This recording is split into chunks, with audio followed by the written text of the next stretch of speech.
Good morning students और मेरे सभी दोस्तों।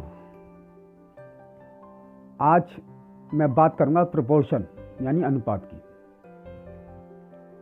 एक ऐसा कंसेप्ट मैथमेटिक्स का जो कि किसी भी राष्ट्र के विकास को अगर ध्यान में से देखा जाए तो उसमें एक बहुत बड़ा आधार बन जाता है। वैज्ञानिक दृष्टि से देखा जाए तो अनुपात से हम कई तरह के आकलन कर लेते हैं और किसी भी चीज़ का हम विश्लेषण कर सकते हैं, किसी भी चीज़ के मूल्य का भी विश्लेषण कर लेते हैं। किसी भी चीज़ का बाजार मूल्य क्या है इसका विश्लेषण हम प्रोपोर्शन के आधार पर कर सकते हैं। और समय, किसी गाड़ी को हम बहुत तेज स्पीड से चला रहे हैं, कितने समय में पहुंचेंगे, कम समय में पहुंचेंगे, और कम स्पीड से ज़्यादा समय में पहुंचेंगे। तो इस तरह से हमें एनालिसिस करने में, विश्लेषण करने में बहुत बड़ा योगदान होता है प्रोपोर्शन का। तो समय का आकलन, किसी वस्तु के मूल्य का आकलन, किसी भी कार्य को पूरा करने की अवधि का आकलन, इन सब में हमें सबसे बड़ा जो कारक है, जो फैक्टर है, वो है अनुपात, प्रोपोर्शन। अब ये प्रोपोर्शन दो तरह का होता है, direct and inverse proportional.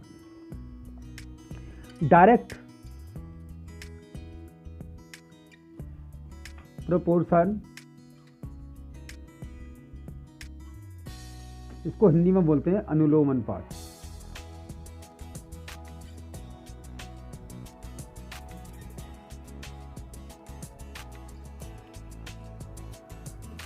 Indirect proportion यानी विलोम अनुपात।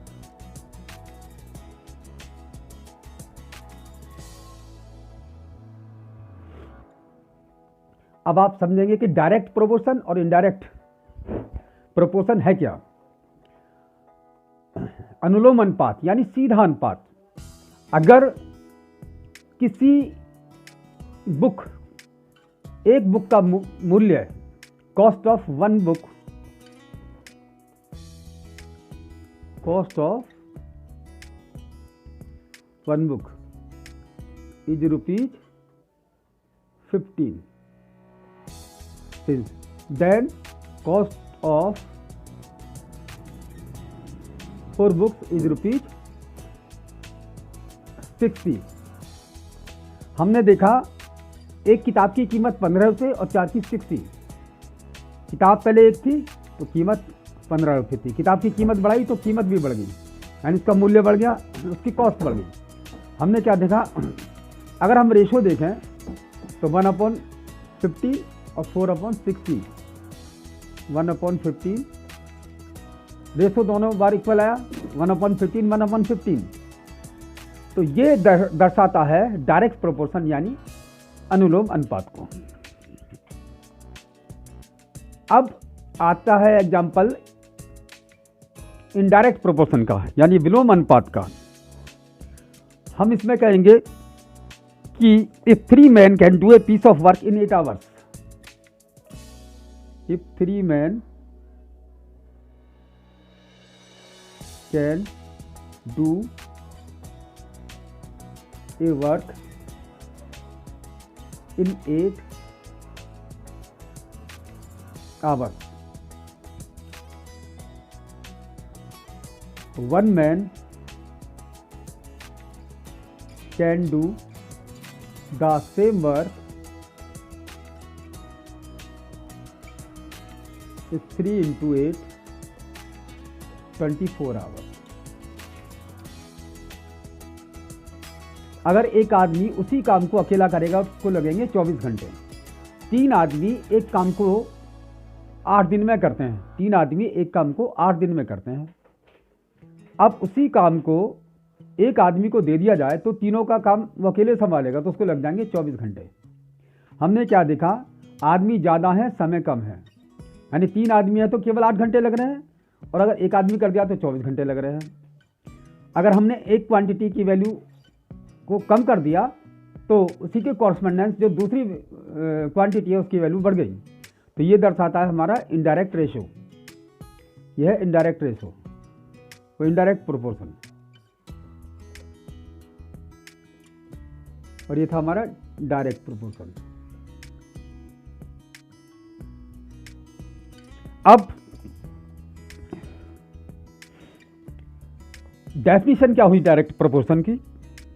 If two quantities depend on each other in such a way, if two quantities depend on each other in such a way that the change in one results in a corresponding change in the other, then the two quantities are said to be in proportion. अगर दो राशियां एक दूसरे पर इस तरह से निर्भर हैं कि अगर एक के रिजल्ट में परिवर्तन होता है तो उसी के संगत दूसरी राशि में भी परिवर्तन हो जाता है। जैसे एक cost of one book is ₹15, then cost of 4 books is ₹60। जैसे इसमें चेंज हुआ तो 4 में 60 हो गया, उसी के कॉरस्पॉन्डिंग में 60 हो गया।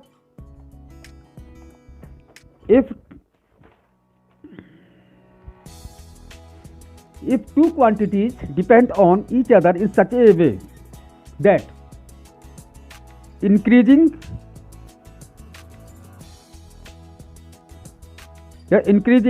in one quantity और decreasing in one quantity, अगर हम एक क्वांटिटी की वैल्यू को कम करते हैं, अगर हम एक को कम करते हैं तो दूसरी क्वांटिटी की वैल्यू बढ़ जाती है। जैसे यहाँ पर था नंबर ऑफ मैन और नंबर ऑफ आवर्स। अगर हमने 3 की जगह 1 आदमी कर दिया तो आवर्स बढ़ गए, आवर्स हो गए 24। If two quantities depend on each other in such a way that on increasing the one then other decrease, if on decreasing in the one the other will be increase. तो ये बन गया हमारा indirect proportion, direct proportion और indirect proportion.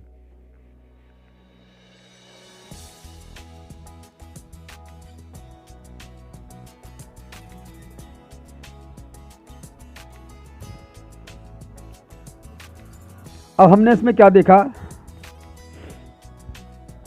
To quantities x and y. Suppose we have two quantities, suppose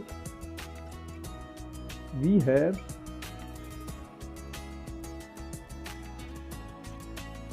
quantity x and y. X and y are said in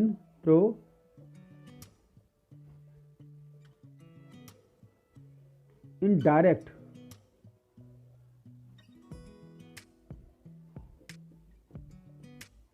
proportion।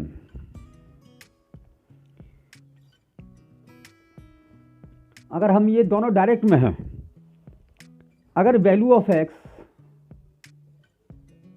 If value of x is increases, अगर x की value को हम बढ़ाते हैं या इसको decrease कर देते हैं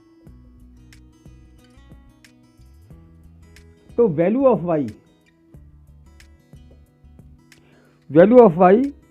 अगर एक्स की वैल्यू को इंक्रीज करेंगे तो वैल्यू ऑफ वाई इंक्रीज होगी,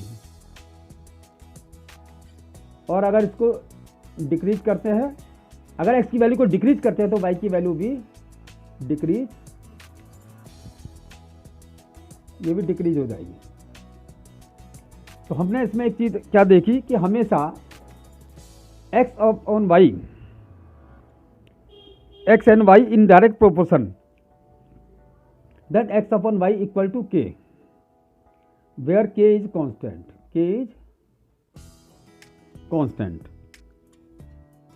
इसको हमें ऐसे कह सकते हैं x1 upon y1 equal to x2 upon y2 equal to x3 upon y3 equal to k। हमेशा x और y की जो वैल्यू है वो कांस्टेंट रहेगी। तो ये कंडीशन कहलाएगी हमारी डायरेक्ट प्रोपोर्शन, यानी सीधे अनुपात की, अनुलोम अनुपात की। इसको मैं एक टेबल बनाकर भी सब बता देता हूँ।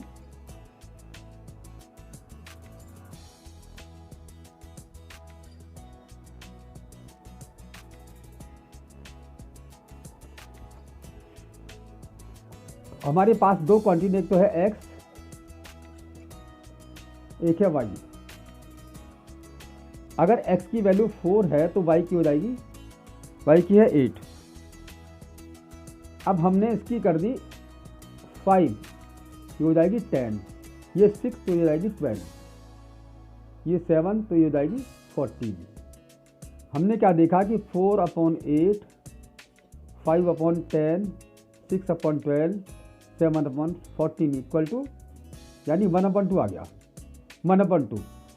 तो हमने क्या बताया था कि x/y की जो वैल्यू है हमेशा एक कांस्टेंट होगी, जैसे जैसे को करते जाएंगे तो 1/2 ही आएगा। अगर हम कहेंगे x और y प्रोपोर्शन है, डायरेक्ट प्रोपोर्शन है, if there are two quantities x and y and the two quantities x and y are in direct proportion, then the condition will be like this, इनका ratio equal होगा। और अगर हम इसको ये तो होगा प्रोपोर्शन, और अगर हम इसको कर दें कि 8/20, इनकेस 8/20, और अब ये x/y, x and y are not in direct proportion, क्योंकि 8/20 का जो रेशो आएगा ये 2/5 हो गया, जबकि आना चाहिए कांस्टेंट। यहाँ तक का जो है तो डायरेक्ट है, अगर इसमें ये कंडीशन आ जाती है वहीं पर ये सारा फिर डायरेक्ट प्रोपोर्शन नहीं होगा। और उनके क्वेश्चंस को सॉल्व करने का भी तरीका यही है, x/y वाला। मैं भी आपको एक बताता हूँ क्वेश्चन।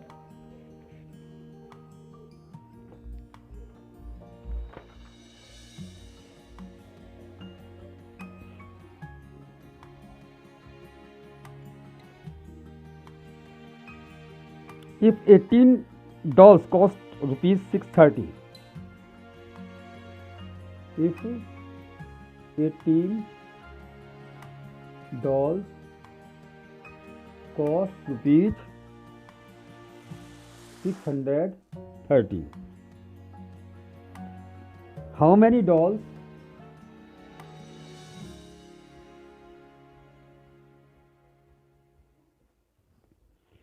can be bought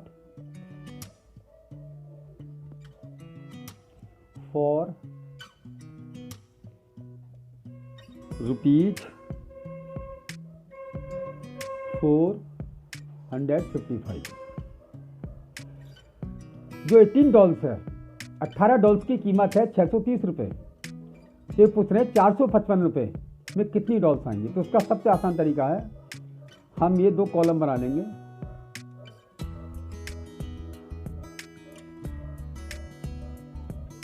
यहाँ तो लिखेंगे हम नंबर ऑफ डॉल्स, और यहाँ पर लिखेंगे कॉस्ट इन रुपीज। 18 डॉल्स की कॉस्ट है ₹630, और यहाँ पर भी कॉस्ट दे दिया, कॉस्ट के सामने हम कॉस्ट लिख देंगे। और ये पूछा है कि इसको हमने मान लिया x, ये जो खाली वाला खाना है यहाँ पर हमने x लिख दिया। अब हमको इस x की वैल्यू निकालनी है।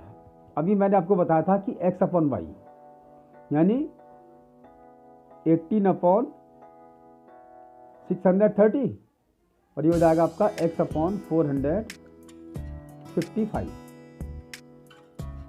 यानी इसका जो रेशियो है, that if the quantities are in direct proportion, then the ratio will be constant, such that 18/630 equals to x/455. अब इसको हम करेंगे सॉल्व। तो by cross multiplication x into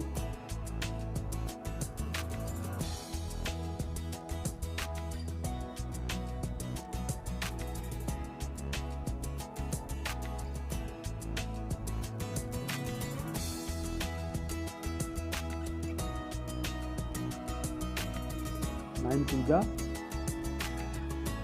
9 7 काट दिया इसको, अब इसको काट दीजिए आप।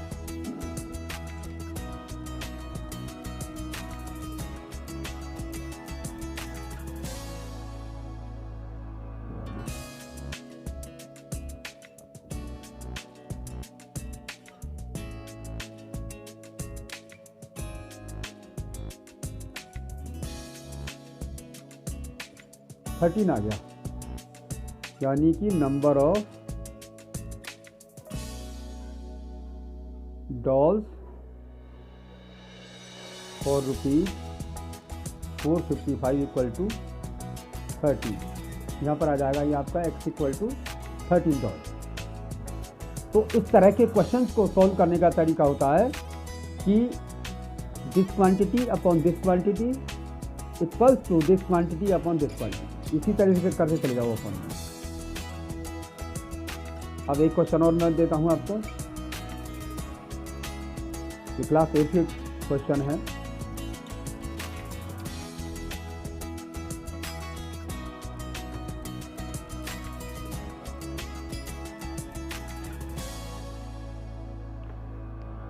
Renu types 540 words during half an our.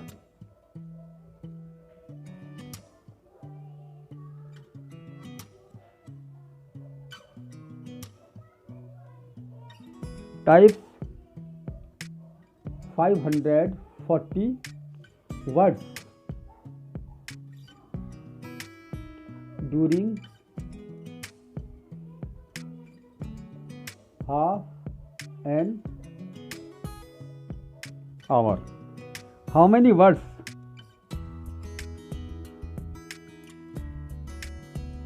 How many words would she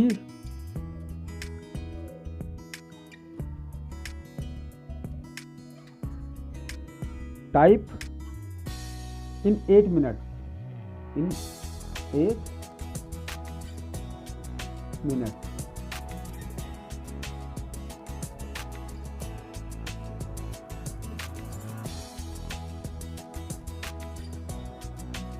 इसमें एक तो हम कॉलम बना देंगे वर्ड्स का, नंबर ऑफ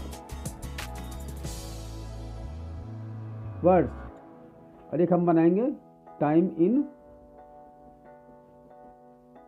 मिनट्स। अगर मिनट में पूछा तो मिनट में बनाइए। ये हो गया हमारे पास।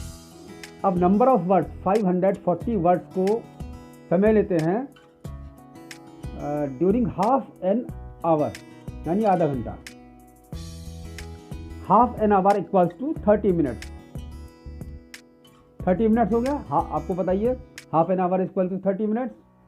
अब आता है यहाँ पर दे दिया है 8 मिनट, मिनट के सामने मिनट लिख दिए, इसमें मिनट नंबर ऑफ वर्ड्स पूछा है। Let number of words x, now we have to find out the value of x, यानी नंबर ऑफ वर्ड्स।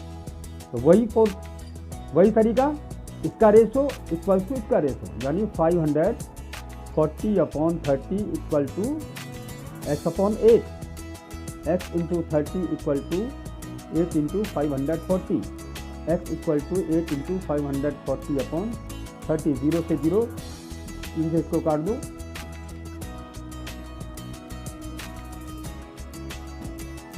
144 आ गया।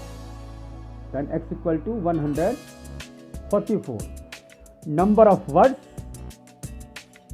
Words would be typed in 8 minutes equal to 144। तो ये तरीका रहा आपका डायरेक्ट प्रोपोर्शन को सॉल्व करने का।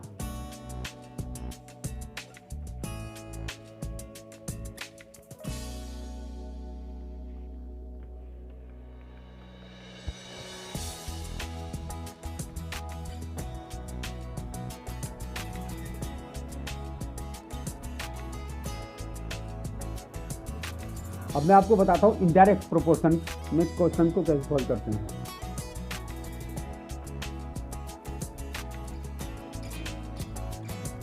Suppose there are two quantities x and y। अगर हम x को बढ़ाते हैं तो y कम हो जाती है, और x को कम करते हैं तो y ज़्यादा हो जाती है।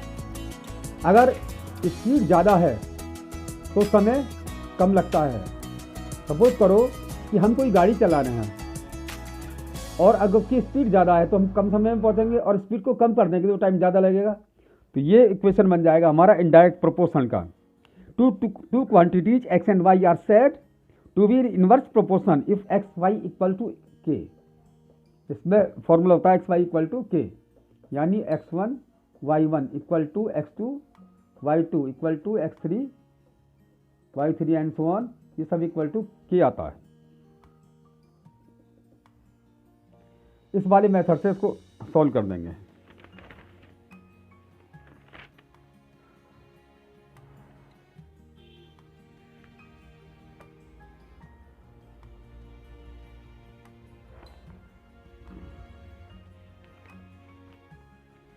If 35 men, एक क्वेश्चन पहले मैं बताता हूँ। 5 men can do a piece of work in 8 Asu can do a piece of work in 8 days.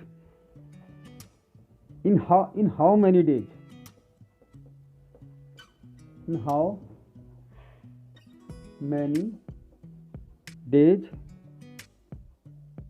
can 20 men do the same work? तो इसके लिए हम क्या करेंगे, दो कॉलम लेंगे, number of man, number of days. 35 man 8 दिन में पूरा करते हैं, तो 20 आदमी कितने दिन में करेंगे? 35 into 8 equal to 20 into x. मैंने फॉर्मूला बताया था, इसमें मल्टीप्लाई कर देते हैं, यानी x1 y1 equal to x2 y2 equal to क्या होता है। ये x1 y1 x2 y2, x equal to 35 into 8 upon 20, 4 5 जा 4 2 जा, ये आ गया 14 डेज।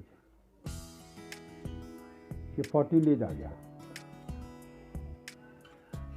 तो स्टूडेंट्स, तरीका है इसका इनडायरेक्ट प्रोपोर्शन का, दोनों राशियों की हम मल्टीप्लाई कर देते हैं, x1 y1 और माइंड में इसको लेते हैं x2 y2, product of this two equal to product of this two, और उसके बाद आंसर आपका करेक्ट आ जाएगा। Okay, thank you. वीडियो अच्छा लगे तो इसको शेयर करना, लाइक करना और सब्सक्राइब करना।